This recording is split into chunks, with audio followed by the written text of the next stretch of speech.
HSC পরীক্ষা বাতিল হলে তাদের মূল্যায়ন কিভাবে হবে তা আন্তঃশিক্ষা বোর্ড সিদ্ধান্ত নেবে। সিদ্ধান্ত রিভিউ করা হবে কিনা সে সিদ্ধান্ত বোর্ড নেবে বলে জানিয়েছে শিক্ষা উপদেষ্টা ডক্টর ওয়াহিদুদ্দিন মাহমুদ। সিলন ফ্যামিলি ব্লেন্ডের কড়ালিকার আর সতেজ স্বাদের পারফেক্ট ব্লেন্ডে স্বপ্নেরা মিলুক টানা।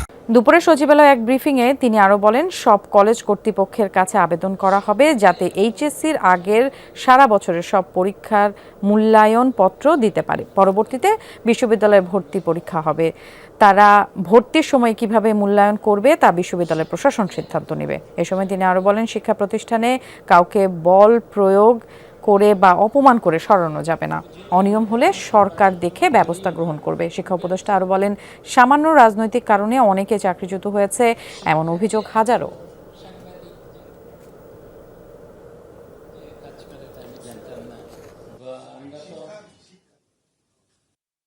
অর্ধেক পরীক্ষাগুলো হয়ে গেছে, এগুলো সব মিলে কি করবেন সেটা তো আমি এখনো জানি না। আমার সরাসরি সেই সিদ্ধান্ত নেওয়ার পরে এক্সপার্ট যারা তারা আরো দেখবেন।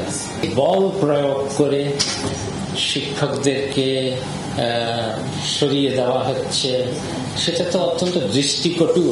যে অন্যায়গুলো হয়েছে সেগুলো তো সবই প্রতিকার করা হবে।